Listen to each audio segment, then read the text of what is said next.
All right, welcome back to Side Quests. I believe I'm getting that right. I'm always getting this wrong these days. Side Quest VIII, VIII,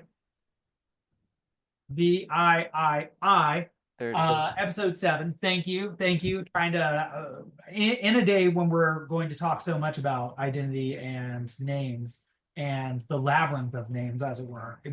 Important to attempt to get the names right when making that point, I suppose. But that said, about names, welcome back, Mr. Wes Schantz, my perennial side quest companion. How are you doing?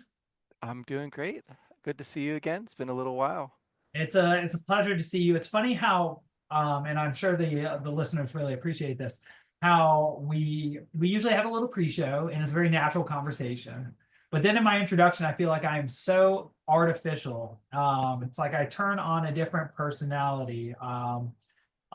And which makes me think a bit about Severance, which I've been watching recently, and what extent how we manifest ourselves and to whom we manifest our own little versions of ourselves that occupy a world that we cohabitate with the person with whom we're interacting in the space in which we interact. And so it's funny that in going live, I might literally be a different person.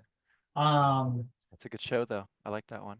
I like that one too. But so to business today, and our business is Final Fantasy VIII, and we made not so much linear progress in the game. We made it to Dealing City. We were given the task of proving ourselves by going to this temple, and it's called, or excuse me, this tomb, the tomb of the unknown king. And so there's our first sort of interesting thing with identity, sort of like Don Quixote, where when in part two, when he fights against the Knight of the White Moon, the Knight of the White Moon does not even declare the name of his lady love. He just says that whoever she may be is more beautiful than Dulcinea, Don Mm. Quixote's lady love. And also makes me think a bit of the modernist vein, like Notes from Underground and the Underground Man. And so Nameless. the sort of scene that we are brought into today is a scene that is left intentionally indefinite, and mysterious. The tomb of the unknown king. Who is this unknown king? And it turns out that this unknown king's tomb is in fact a labyrinth with at least a minotaur in it, and perhaps a second minotaur, though the second minotaur seems sort of like a GF that is summoned by the first, who teaches us a lesson about the difference between size and strength in a sort of Ajax the Lesser and Ajax the Greater sort of way. Um, and then I think we defeat these, or we both defeated these enemies and acquired their cards, which I thought was probably amazing. You probably loved, and these are incredible cards. Yeah, they're And very powerful. and then I made it back to dealing just in time to get into a draw several times with these amazing new cards, lose, have to restart, and then finally get my very first win. So even with three super powerful rare cards now, Minotaur, Sacred, and Efreet, I am having trouble keeping up with the pace of the game. And the Final Fantasy VIII card game Triple Triad continues to be, I think, the most difficult part of the game for me so far. Yeah. Yeah, no, did you not have Diabolos? Is that the one that you lost to somebody? I haven't summoned Diablos, and I have been so What? petty. I have not. I have not. Yeah, okay, so I need to do that before he gets too strong with his gravitational magic. Mm. Uh, Mm. that's something I want to talk about. This labyrinth. It was a good time to. It is not a button mashing sort of puzzle, and because I was not treating it with respect it deserved, I think I leveled up 7 times. I went from like level 11 to like level 18, and Mm. sadly in Final Fantasy VIII, the characters that are not in the active party do not level up alongside the ones in the party. So several of my characters are like level 9 and level 10, 3 of them, whereas the other ones are 18, 17, and I think 16 after Hmm. really, really letting the labyrinth live up to its name Yeah. with me. Um, I think what it taught me is that the labyrinth metaphor in Westworld as being the path that one must take in order to achieve consciousness really resonated with me because I was really thoughtlessly going through the labyrinth and I was not going through the labyrinth. I was stuck in the labyrinth. I was having a lot of trouble finding my way, particularly from I got to Minotaur sort of randomly and luckily, and then I found the two rooms I needed to and manipulated them in the ways that I needed to, the water and then the water wheel. But then finding Minotaur again Yeah. was was was tough. I did figure out with my PlayStation 4, not PlayStation 1 controller that no longer has a select button, how to summon the map, at least. That helped some. But it also resulted in me finally going to the IGN strategy guide online. Nice. And Uh, so, yeah. And so, what was your experience of the Labyrinth West? Did you get straight through it? Did you use the guide from the get-go? Did Yeah. you find this easy? What was it like for you? Yeah, I gotta say, this is a place where I distinctly remember having to use a guide the first time around, and that looked probably pretty different. Um, they're not as user friendly in those days, but it's really quite straightforward actually. If you just turn right at every opportunity, then you'll go around the outside of the labyrinth, basically. You'll kind of wiggle, right, and zigzag around, and you'll meet each of the locations at the ends of the labyrinth where you need to do something in order to progress. And the game is entirely optional as far as doing anything in the labyrinth because the piece that you need, um, the code or the ID number on the missing student's gunblade is in the very first screen, basically. You can't miss it. So you can go in, read the code, and then leave. That's all you have to do to progress in the game. And that's the one thing, interestingly, like that you can't look up because the code is randomly generated. It's different on each playthrough. And so if you were to use a strategy guide and for some reason the person writing the strategy guide didn't know that, um, you would potentially get that part wrong. And I don't even know what happens if you do. Um, I'd be curious actually. This is occurring to me that that's a good question. Like if you put in the wrong code, does it lower your seed ranking? Does it, I don't know, force you to go try again? It's very odd. Because everything else about this labyrinth um, is uh, is made much easier by using a guide, right? Except for the one necessary thing. Um, but yeah, if you just turn right every time, you'll arrive at the optional boss battle, part one, against I think his name is actually Sacred, How if was that? I'm keeping him straight. The larger of the two Minotaur brothers, Sacred, is in his room off to the one side. Um, he is powerful in some ways, right? But he basically just uses physical attacks, and you can draw protection spells from the drop point outside and from him. So you can just sort of get that. I think he's the first, maybe not the first, but one of the first enemies that has life magic too. So I spent some time drawing spells from him, protective spells and the life magic that he carries.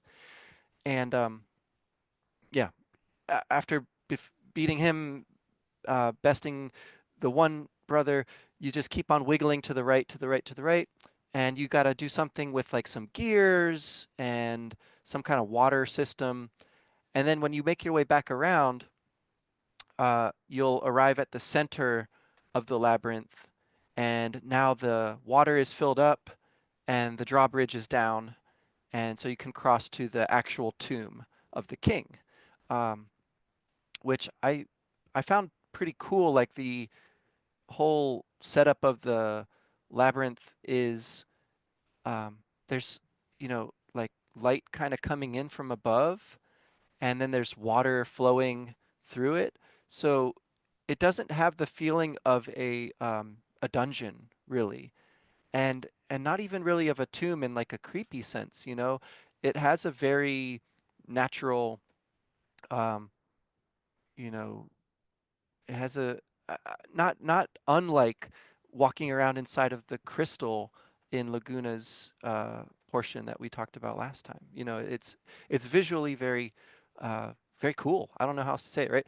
And and so then you go to the center, face off again with the big Minotaur, but he also summons his brother. The older brother is the little Minotaur, um, whose name is Minotaur, I think. Uh, and so when they're together, they can use um, sort of like an earthquake type attack, which is like their summon. Once you beat them together, you actually get the summon that will not only bring them into the battle, but of course it means you can junction and use all of those additional abilities that go with that. So this is the whole like thing that they warn you about when you take on the mission, right? Is like it's very dangerous. Don't do it. And as you enter the tomb, which kind of looks like a temple from the outside, you see a couple of students running away. So maybe they were accompanying that other student, or I don't know. Anyway, they're kind of freaking out, and they point out that you can use the float spell.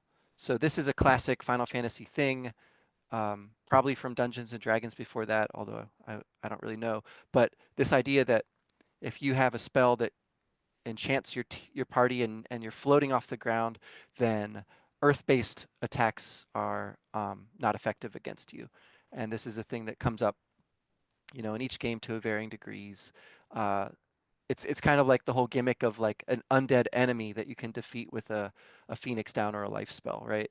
It's one of those tried and true little tropes within the series. And this kind of the twist on it this time is that the two Minotaurs both have a kind of regen spell acting on them that only works as long as they're in contact with the ground.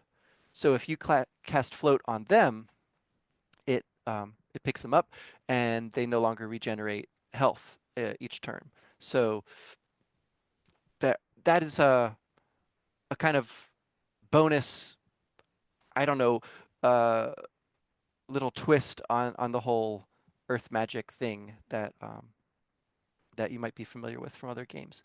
So I didn't do any of that. I think it took like one hit to take out each of the Minotaurs. So I sat there long enough to draw magic from them, and then I just uh, beat them.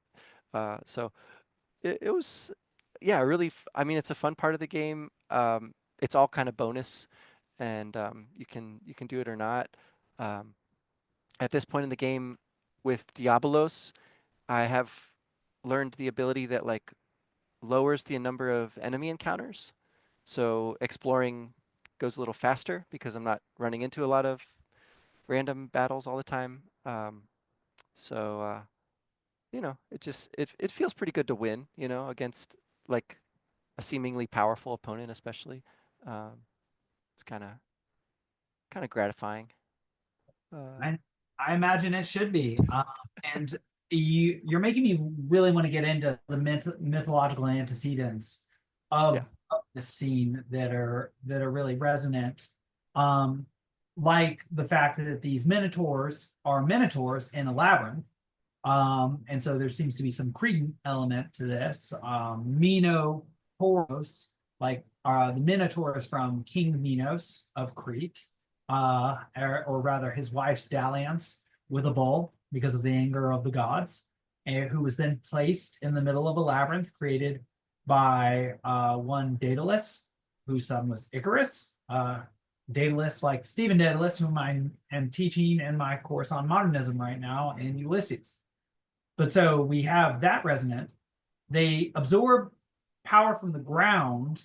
And so we have Antaeus, who famously is a giant who is defeated by Hercules and is also featured as the only giant capable of speech in the Inferno, supposedly. Mm. I think I'm getting that right. I'll check on it later. but is himself defeated by being wrestled by Hercules in Greco-Roman fashion. He is lifted from the ground, Nice. and I think he's either slammed into the ground that then kills him, so he doesn't have a chance to regenerate, or is strangled, like suffocated to death in the hold. Um, oh, excuse me. Antaeus is the one that actually takes you from circle 8 to circle 9.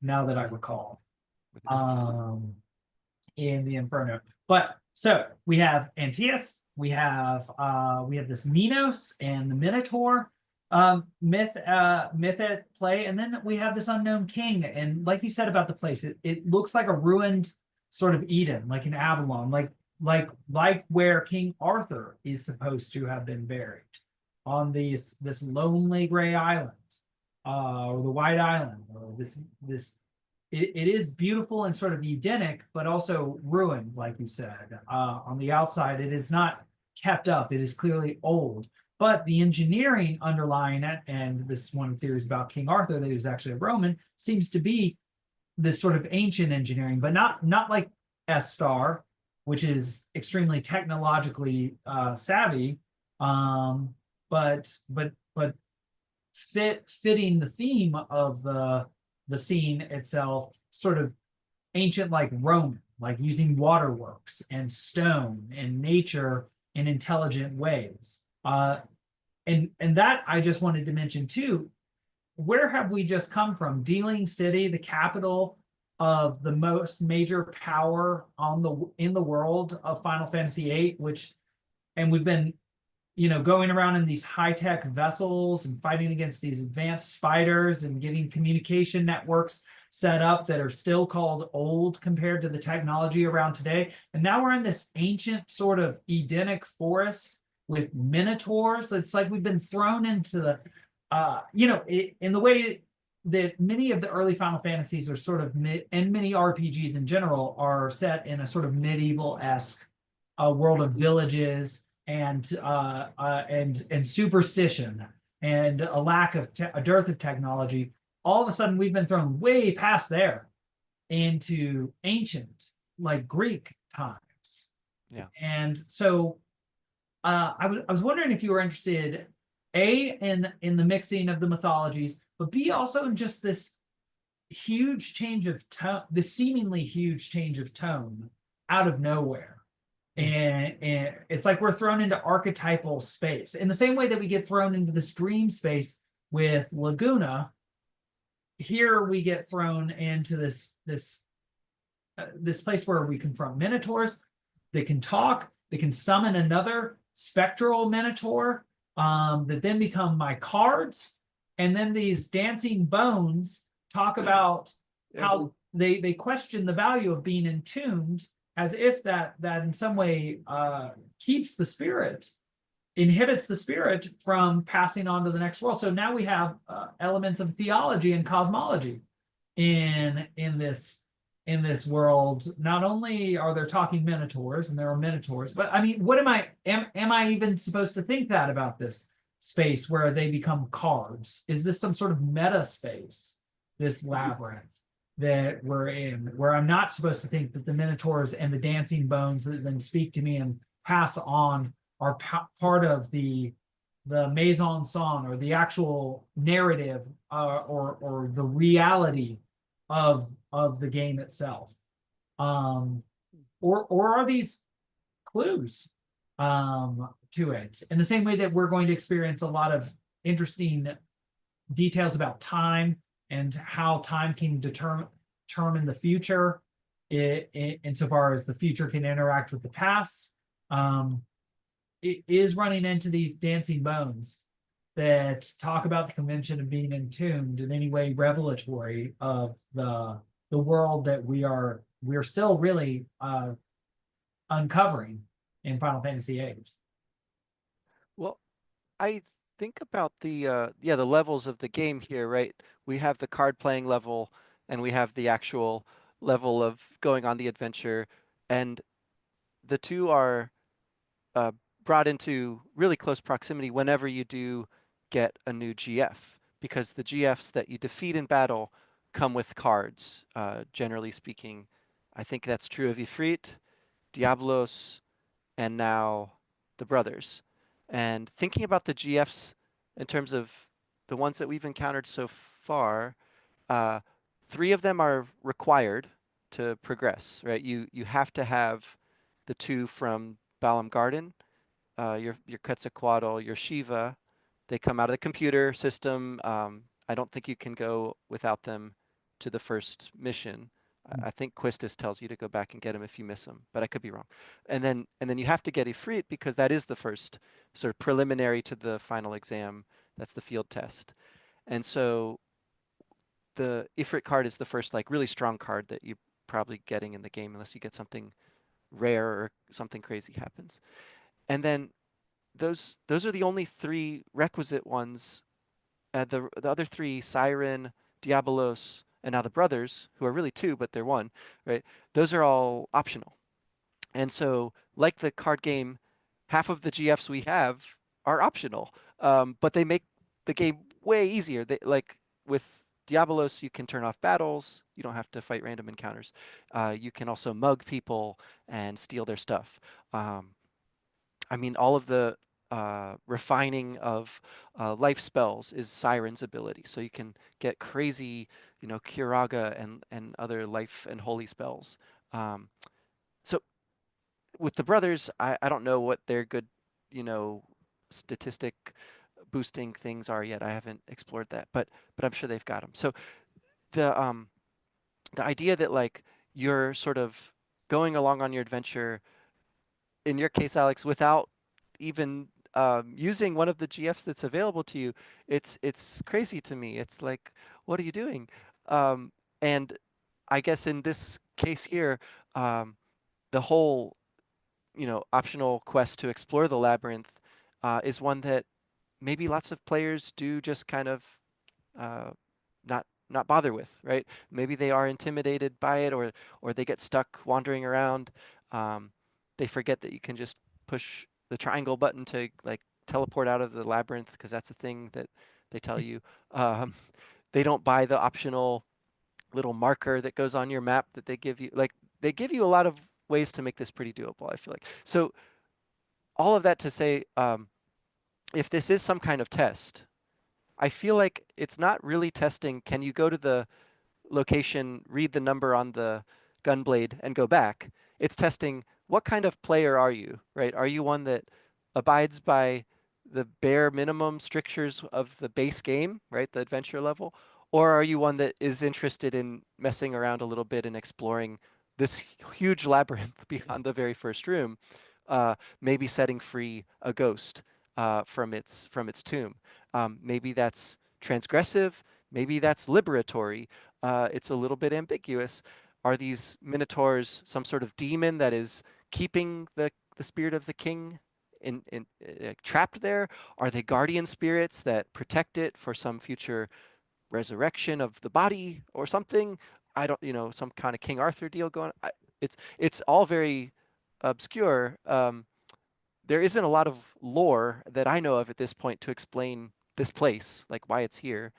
It is noteworthy that it's kind of close to the main power center, at least on this continent. Um, and to me, it's noteworthy that it sort of mirrors the very opening of the game, right? You go from one place to another that's close by, but it's this kind of one-off, almost like filler content, little mini dungeon where you just kind of go in, get a GF, and leave, right? And in this case, you go in, get the number on the gunblade, and leave. So there's a kind of um, echo of that happening here.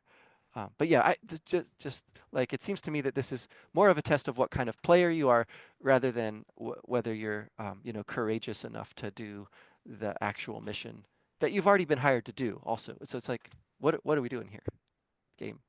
That's interesting because I, I do want to I do want to spend a little time in a moment talking about the differences and similarities between the Afreet test and the Brothers test, and in particular, the time element that is present in the Afreet Yeah, test, the ways in which the time element can be present in the Brothers test, and how it guides you as a player as well in telling you how this game is going to go if you don't pay attention to the details and play in a particular way. But I'll say that one thing I learned about myself is that in just sort of letting myself get lost in the labyrinth and enjoy leveling up and getting massive AP from these strange enemies, these blobs, these strange sort of circular wraith things. This one little sort of berserker, earth element, dinosaur looking thing that can curl up into a ball, and then one very, very scary skeleton with a sword enemy in there too. But I was really finding that one of the joys of being on a side quest is that one can spend a bunch of time leveling up and sort of de facto grinding, and all of a sudden have had a somewhat robust experience within the game in the context of the side quest because of how I played the game, that then became the nature of the side quest, and the game was telling me I think in this second test, it was sort of like how traditional quarter guzzling arcade video games would have a huge jump in difficulty between level 1 and level 2, or even on the old Genesis and Nintendo consoles during the Blockbuster era. They had to be hard enough to warrant being bought rather than just rented for 2 days. And so all of a sudden the game was showing me, showing us, I think, also how it scales.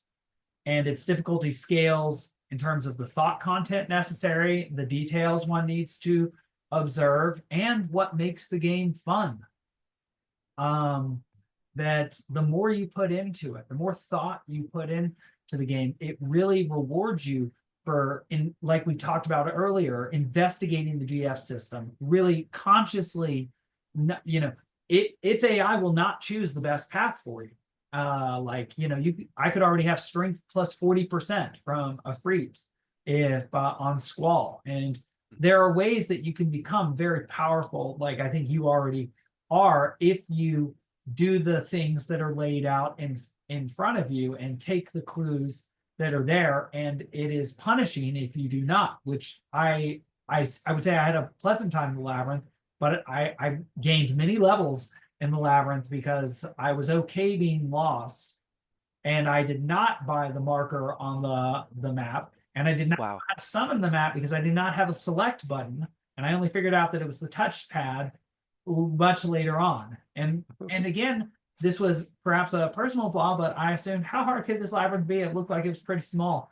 And I was like, can't you just go right? But then for some reason that strategy wasn't working at some point, and I started wondering, when I change rooms, do I change orientation too? And I didn't know, because I didn't have the marker, whether that was happening. So I just had to enjoy being lost. It was like those poor people doing the Barclay Marathon last week, who none of them made it past the second loop, and so nobody after they had their first woman ever last year finish it.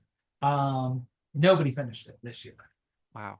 And so I was like one of those people in the labyrinth until I did finally get through it. But okay, I want to ask one of those questions that your good friend Professor Kozlowski sometimes, I think, thinks come from left field from me. But I want to suggest that the mythological character of this area is perhaps the archetypal underpinning of Squall and Cypher's relationship. That Squall and Cypher were like brothers, and I think later on we'll find that they're really like brothers. And they've just had this split, this schism in their relationship.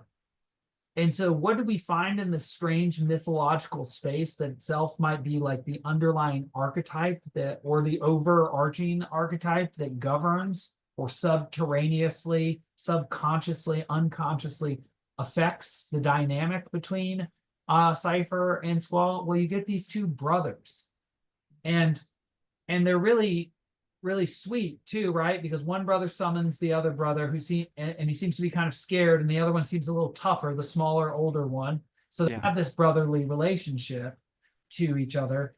But then when I defeated Minotaur, the battle ended. I didn't have to defeat both of them. Sacred then said, "Oh, these guys seem pretty tough. We should join them," or something along those lines. Is not an exact quote. But cool. but yeah, only one of them went down, and to me, that is like brotherly love. Yeah. I only needed to defeat one for the battle to be over. The other one wasn't just going to continue to fight on, and in fact, because it's a GF, you don't kill or really hurt the GF. You just defeat it and tame it, I guess. But this is an instance of brothers staying together.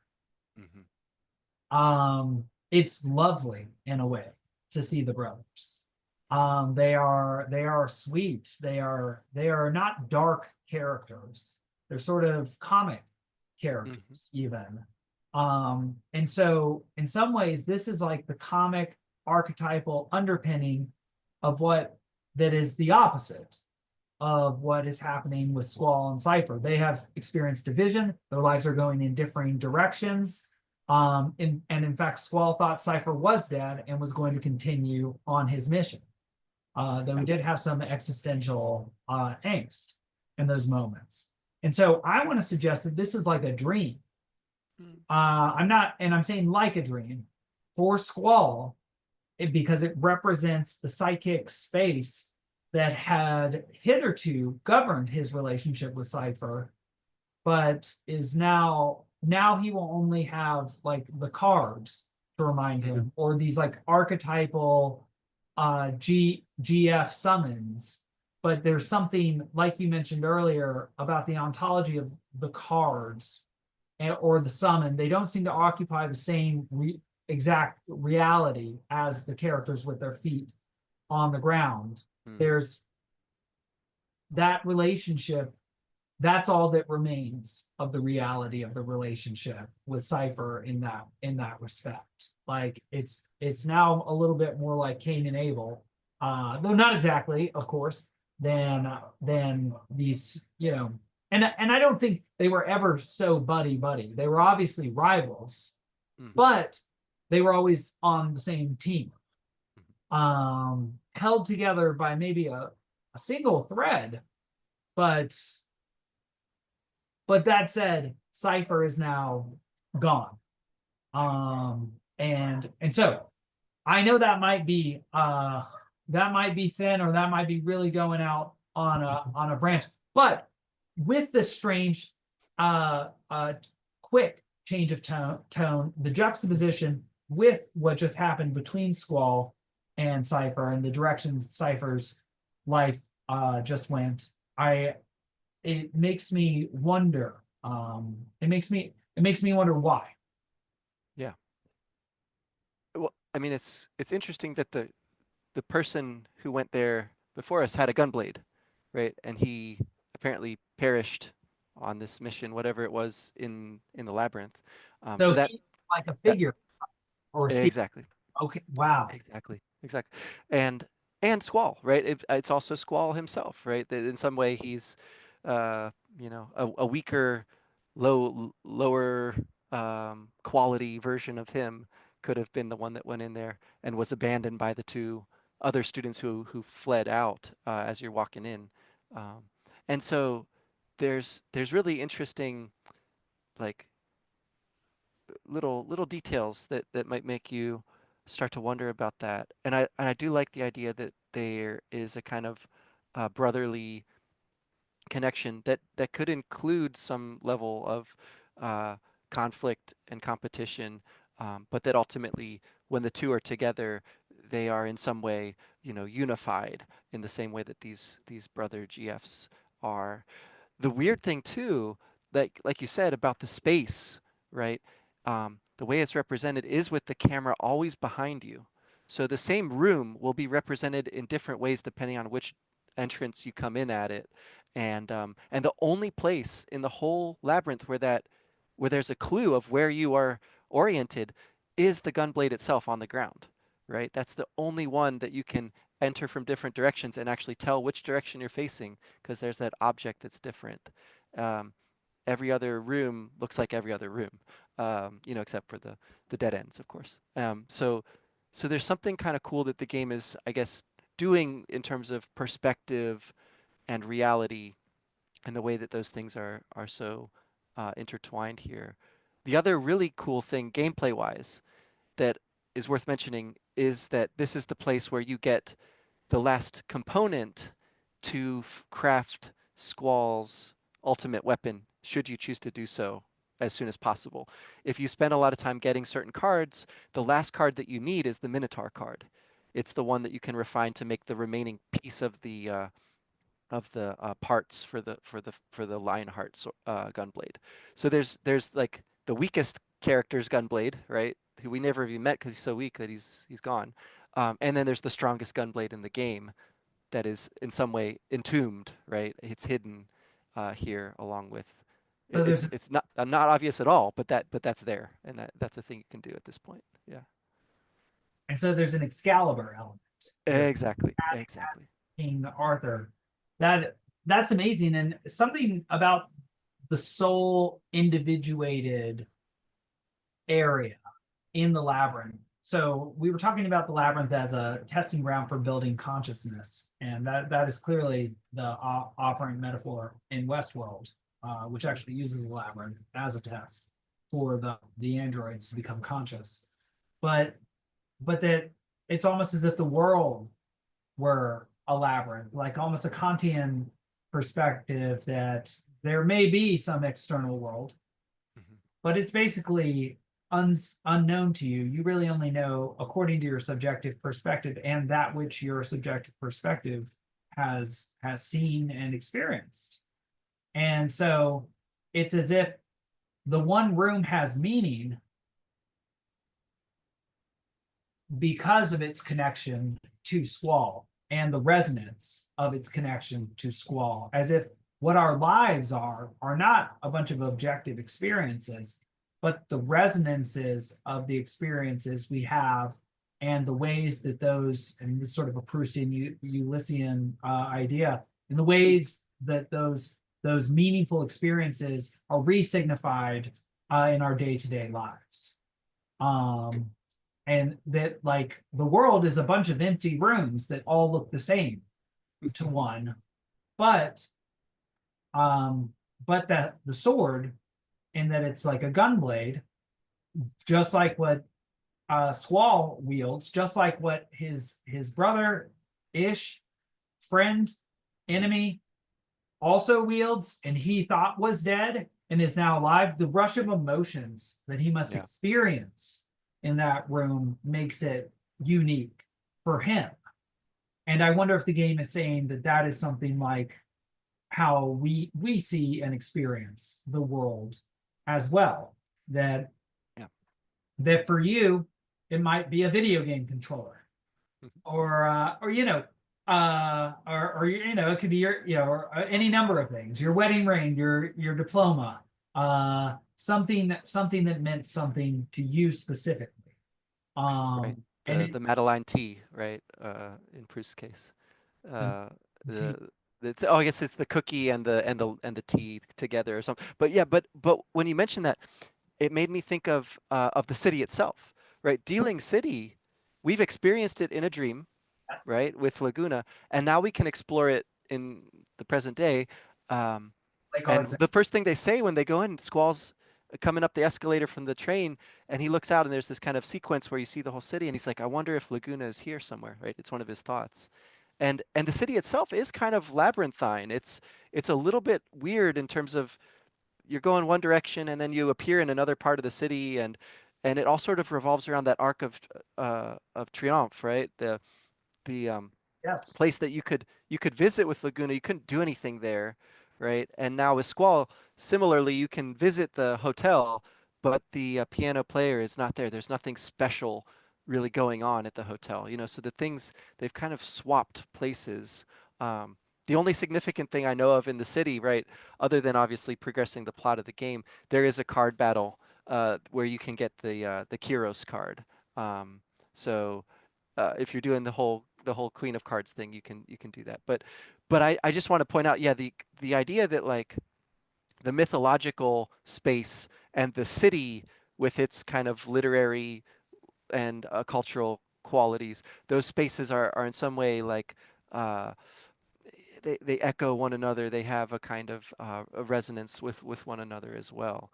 Um, Now, Dealing City, of course, is like an evil city because it's where Dealing is, and it's where the emperor or the sorceress rather is gonna be very soon. So, whereas I really do feel like this labyrinth has a much more at least neutral and maybe even positive, right?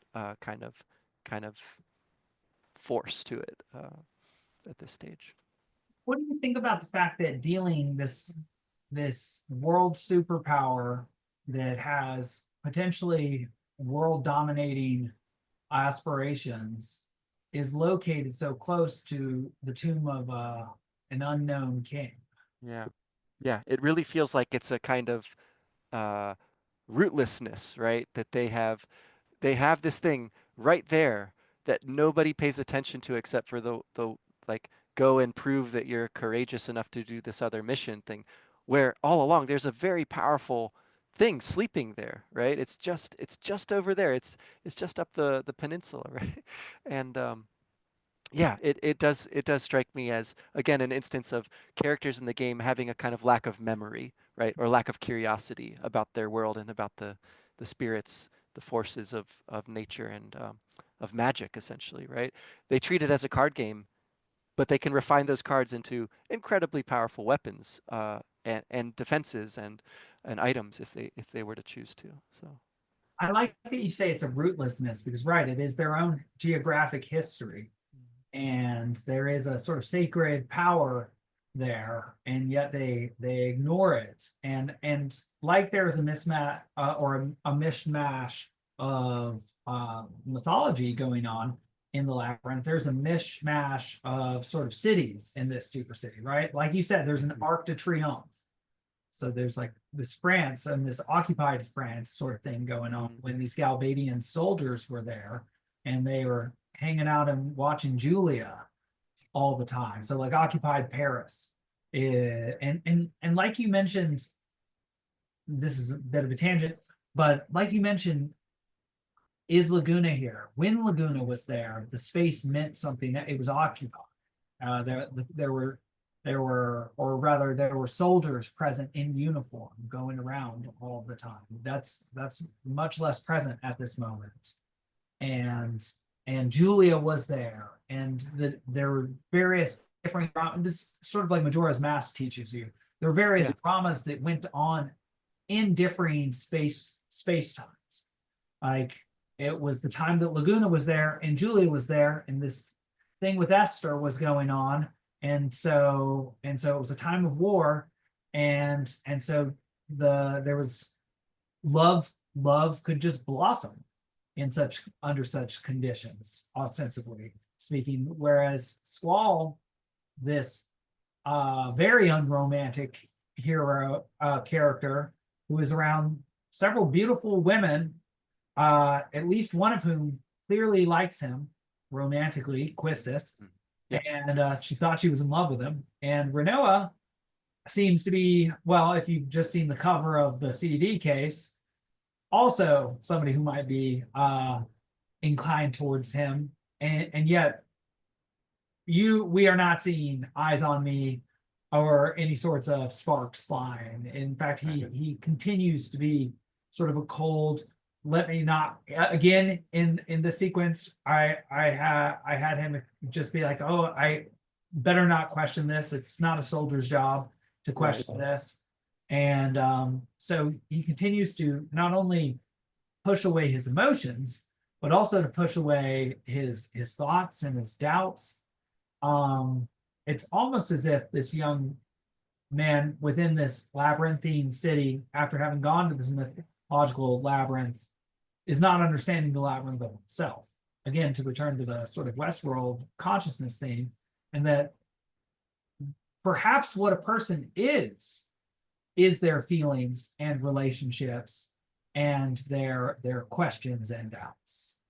Perhaps those are the roots of one's consciousness. That those help one spring into consciousness, to be aware of a different person and the fact of what exists between two people, and then also to have doubts about the world in which one exists. Squall is himself doing what Dealing has been doing, and with its own history, and not not reflecting on the nature of his world, not reflecting on the nature of himself, which I think is going to be shown to be a big problem with many of these characters. Mm-hmm. That in not reflecting on the nature of themselves, they do not reflect on the nature of the world. And so by the end, they will have to learn who they really are, but they will also have to learn that the nature of the world is, and cosmos itself is far more expansive than they could have ever imagined. Yeah. And that's only possible. It's only possible to see that after they learn their own connection to the action of the cosmos. Um, and and and so I think there's a really interesting interplay in this Final Fantasy, and perhaps many or all of them, insofar as they're Yeah. successful, between the exploration of one's own consciousness in sort of this Socratic way, right? And the unfolding of the nature of the world, as well as the opportunity to act as an ultimate hero in saving the world, which is obviously the reason why the world has to be facing cataclysm in the first place, so that one can achieve the ultimate feat. Yeah. No, so as you were saying that, and it was making me think of, yeah, like how does this map onto this theme of this game defying our expectations about, right? So Final Fantasy VII, it's very clear, like from the very start, like we are trying to save the planet. Now, what that means becomes clear throughout the rest of the game, but it's posited right up front. Um, and whereas in this game, not at all, right? We're a mercenary force. We'll do whatever the people pay us to do, and who those people are doesn't seem to matter much, or what their purposes are. Um, and yeah, I think you're totally right that looking at it in in that light, in the light of the series as a whole, and the way that the series develops even after this too, makes it a much more interesting kind of turning point or hinge point in the series with respect to a character understanding themselves and their place in the world. Um, the the kind of player or audience that this game is pitched to, and Final Fantasy VII to an extent, right, is suddenly like a much older, more mature, quote unquote, person, someone who's probably in that same stage of life where we're starting to really find out what their personality is, and maybe that involves a certain amount of having to distance yourself uh, from other people, right? But it's also going to ultimately involve connecting with new people, perhaps. Um, the uh, the other thing that, as you were talking, like I was so interested in this question of the spot where a religious entity would be, right? Um, in Final Fantasy VII, it's kind of implied, right? There's the cathedral or the church where you like fall through and Cloud and Aeris finally meet. Um, I don't think there's a religious uh, institution mentioned so far. There's kind of this vague idea of the sorceress, right, and magic, um, but that there's a kind of empty place where that would be in societies as we understand them, right? In an anthropological sense, even like there generally is some theological or anyhow some highest uh, virtue, um, or uh, you know even a requisite that people are either trying to reach or aware that they're falling short of, right, in any given society. This one doesn't seem to have that. So I just, it was striking me as you were talking, like, I don't know if we can say that they're without roots, if we don't know what the roots were supposed to be, right? There's just this hint of it, this kind of aesthetic hint in the temple-like nature of the tomb. Well, and that I think is, again, hypothesis, back to hypothesis one. Part of the reason I think that people dislike this game, because Mhm, it really does reveal itself slowly, mhm. and it builds. Again, you don't get the as much in medias res as Not in at all. C7. Yeah. And as you mature and appreciate the maturation process of the character, one you also start to, or one also starts to appreciate how the game unfolds if one plays it in a conscious way, knows the value of cards, plays cards, is enjoying playing cards, as getting these new GFs. It's having the pleasure of like like playing music well, Mm, playing the game well, and understanding that the way you are playing the game is very much optimal because you're not setting yourself up for bad things later. You're actually starting to set yourself up for good things, like the ultimate weapon for Squall, like getting these ultimate cards. You are like a I guess a student in the conventional West who's gone to all the right schools and gotten all the right classes and done all the right extracurriculars. Even if things don't end up going totally right, what more could you have done? And I think that feeling in life and in video games and play is a very positive and valuable feeling, and perhaps also has some overlap between the two of the worlds as well, right? Like the way I'm playing the game, there's a certain recklessness to it. It's like I assume I'm going to get good enough at it at some point. mm, But one thing I'll say is that it's more that I think I'll pick it up, hopefully just not too slowly, because all of a sudden I am now thinking a lot more about GF junctioning abilities, playing cards a little bit more. It's like I just got into the game at clicked. Yeah. a level. And so, like you said, I was playing the game, even though I have some vague memory of playing it and playing it well. I was not. I was playing it more like my first playthrough, where I hit a dead stop Uh-huh. at one point, rather than my second playthrough, where I made sure to do a lot of things right. Though I do make mistakes, like spend a bunch of time in the labyrinth and only draw 4 lives rather. Oh. See, it just happens like that. I also need to learn the rules of the card games because I find myself frustrated because all of a sudden something will happen that I don't understand. So I don't know. Maybe you can explain how do the open rules or mixture of rules that are operant in deal Yeah. work? I don't fully understand the rules either, and that's part of the good thing about following the Queen of Cards quest early on, is that you can try to avoid some of the worst rules taking hold in the different regions. So as far as I know, the rules so far involve elementals, right? So there'll be like random little elemental symbols on the grid, and some of your cards have elementals attached to them, so they'll either get bonuses or they'll get a debuff if they land on one of those random spots, right? So there's that. And then the other thing is the way that the numbers can like match, and if they do match, they can cause some kind of combination. That one I don't understand. I would have to look that one up. Um, I've been relying on just completely overpowering people, so it doesn't become an issue, at least so far. There's that one person in Galbadia Garden that has really high level cards. They're in like a classroom somewhere. Um, but even for them, they're also not like very good at cards, I would say. The AI or whatever you might want to call it, for all the card players, they basically just kind of follow up. They'll just start putting cards along the top row, and they'll just go left to right. And so they're not doing anything tricky, at least early on in the game.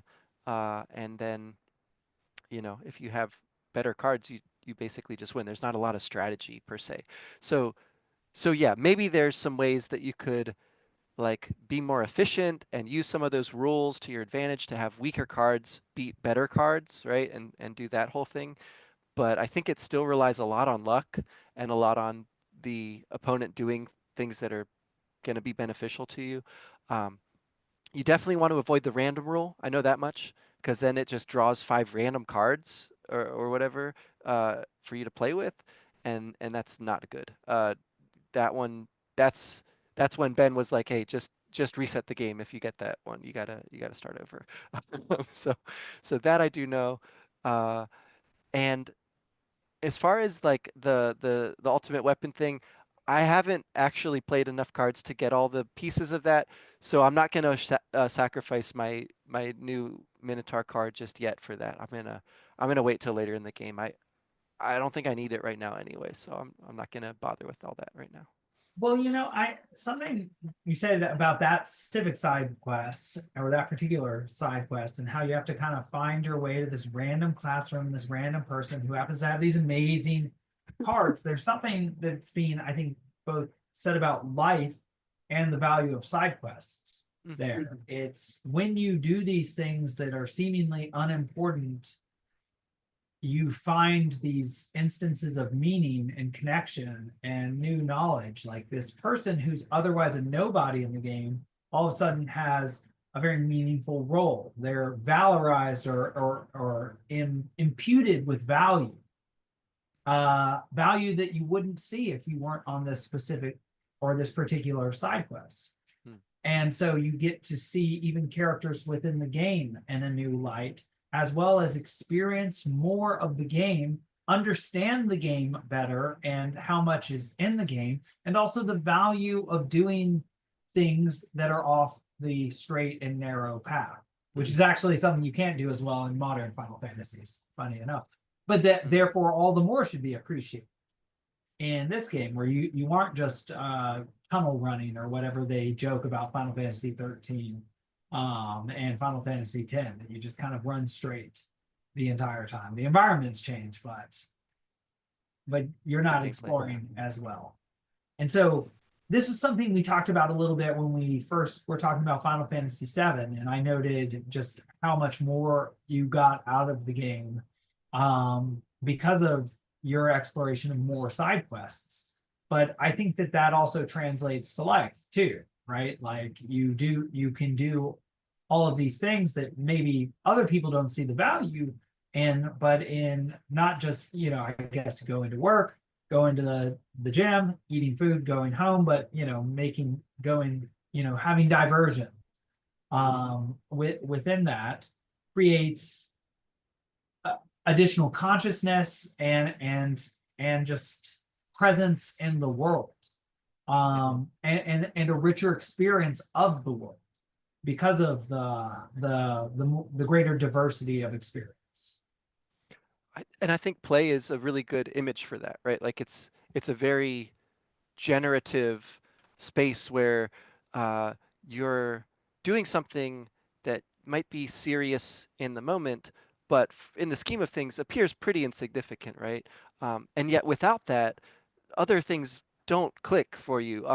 If you don't play as a child, you experience a lot of problems later in life. I think you see this with a lot of people now, frankly. They don't know how to play. They don't know how to engage in that particular kind of reality that exists when you're making up a game, when you're playing with another person or a kid or whatever it might be, Um, and it's extremely important, yes, and it's also totally trivial, at the same time. So there's that. Well, maybe like the gunblade, trivial to the external perspectives, but to the generating of, new consciousness and through the exploration of space in a unique way, which is what I think play is. Mm. It has tremendous subjective value. And that is something we were talking about in the pre-show. I was saying that I'd finally sort of gotten into the game and I could have just I usually only play for like an hour or two at a time because I usually do most of the things I do in the day in an hour or two at a time. And I was feeling like I could just play all day today. I was enjoying it. I was like, I can level up and level my GFs up and play a bunch of cards and really start trying to catch up with Wes. Though, will note that my strategy, even in trying to do that, is still less sophisticated than yours in that I'm not using like a propedeutic study or Come strategy on. guide. I was going to say study guide and not seeing like, getting the advice for, well, long term, you might want to do this. And so, and also this is kind of a rare thing that you can only do here. So that continues to be an element of the game that in not studying, not doing my homework is denied to me. Uh, Dude, number one thing, you've got to summon Diabolos. That's because okay. the sooner you get it, the more time it's accruing, AP. It's all those battles you fought in the labyrinth. It could have been learning spells and things that whole time. Come Yes. on. And this is the thing, the game, through the voice of my good friend Wes here, is teaching. Come on. about the future, and also teaching me that in thinking about the future and not just sensually experiencing and mindlessly experiencing the present that can then just repeat itself over and over in this labyrinth, Hmm. that I actually deepen my experience of the world. That not only integrating new things through side quests, but integrating additional time, like both the past and the Hmm. future, into one's consciousness, I think allows for, again, a more optimal experience. Like I was saying, that you might experience the feeling of optimizing yourself within the game Yeah. by setting up your strategy to work long term. So might having a conception of one's own future allow one to live in maybe a more sure-minded or less anxious way, Hmm. because even if one's strategy ultimately doesn't work because of whatever particular factors hit one in life, car accident, terrible disease, whatever terrible things can afflict us, that, well, one's consciousness is unburdened because you're sort of doing the best that you can do, and living in sort of a midpoint between well, one's own history and also sort of the larger expansive history, but also one's sort of immediate future, sort of life future, and then maybe also the larger expanse of the future as well. That integrating those things into one's consideration expands oneself, but also Hmm. enriches oneself. Yeah. No, as you're saying that, the thought of the future, the past, the present being integrated. Um, my favorite movie, I may have told you this, is The Muppet Christmas Carol, right? So the Christmas Carol, what else is it about, right? And then the Muppets just make it that much better. And then, but more recently, um, I heard the Resonant Arc podcast talking about the music of Final Fantasy. And in one of those episodes, they mentioned this story of a kid who wrote to the creators and said, "Your game made me like I was gonna commit suicide, but playing this game, thinking about the game and the characters, their story has made me want to keep living." And I just thought that was so powerful. Um, I think it was Final Fantasy IX specifically, but just the idea that yeah, these could be a powerful way to reduce anxiety, right?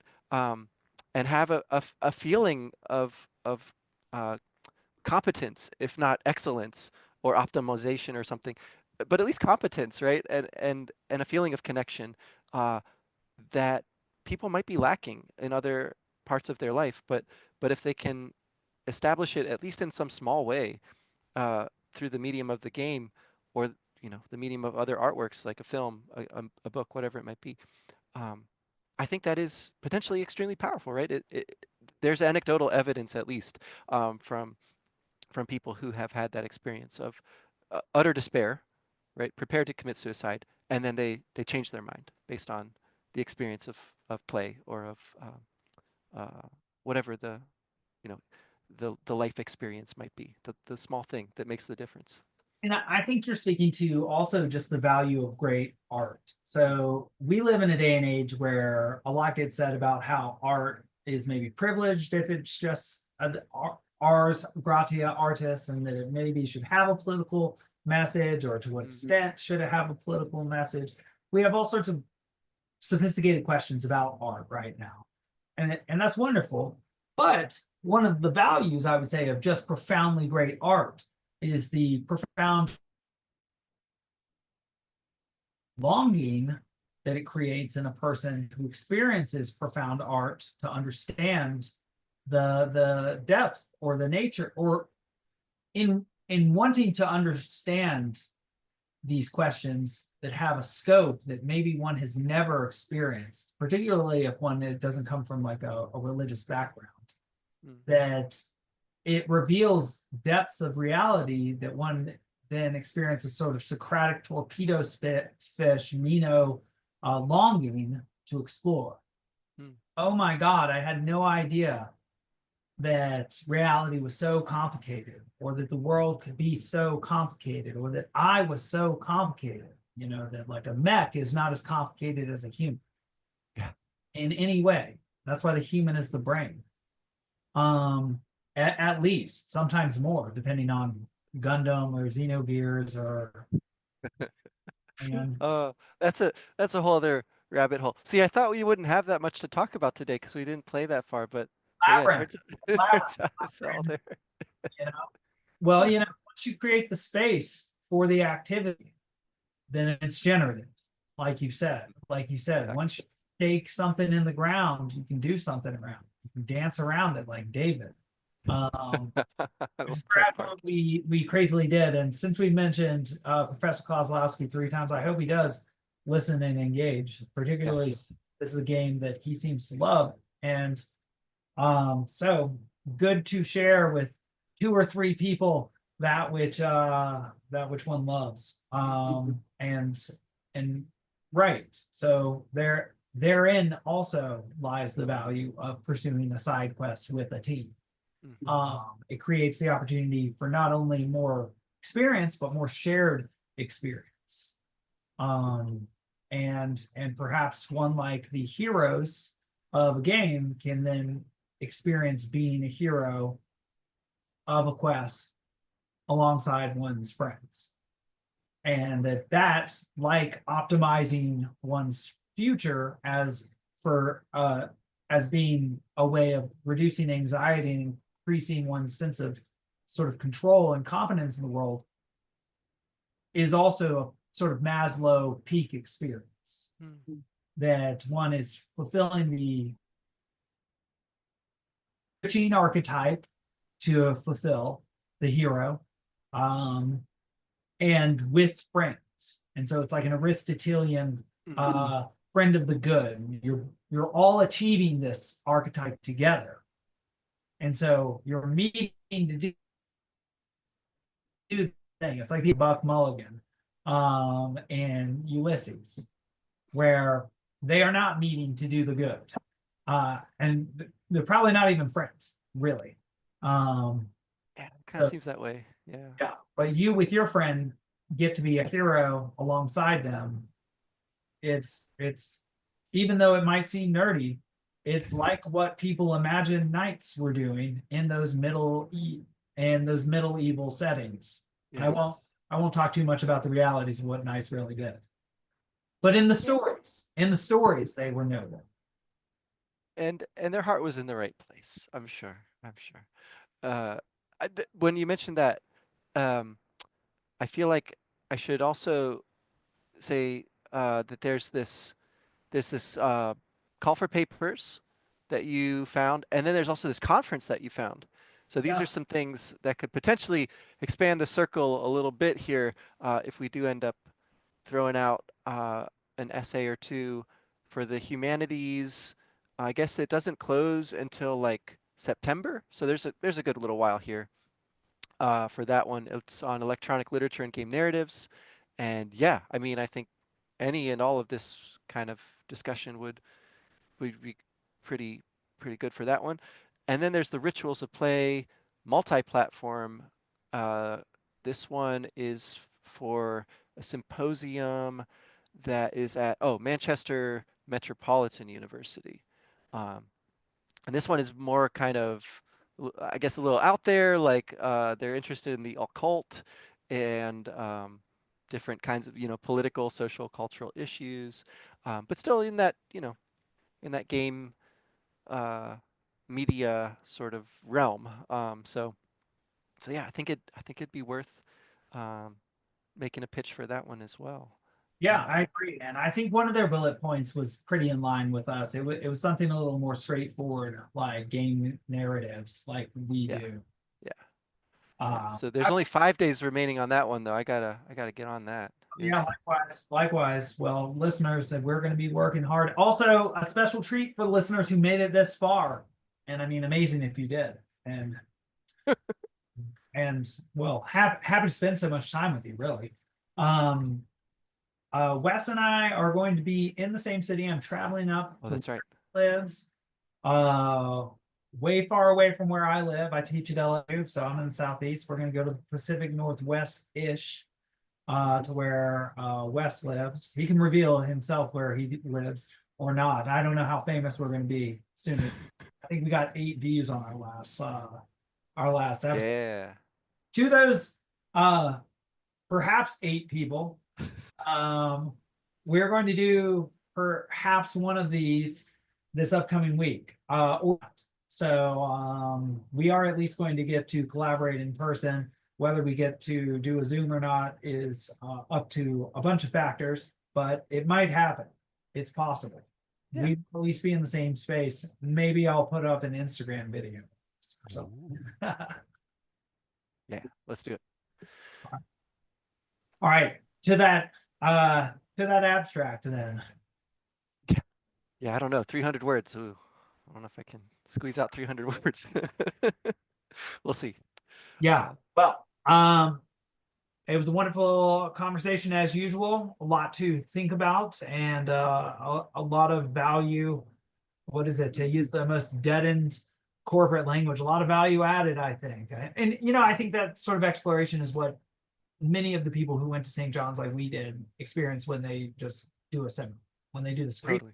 talk about it, they have these mini transformations, I think, which open up the world for them and make them want more. Which I think lends the cult like quality of St. John's, but it's perhaps what an education is always supposed to be. A bunch of mini transformations that lead to, perhaps a grander one.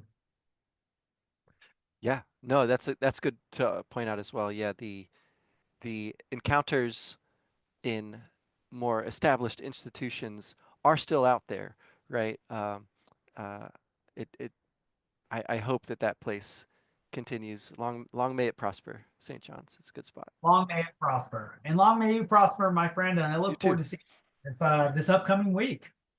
Sounds good. Yeah, safe travels. Thank you. Till then.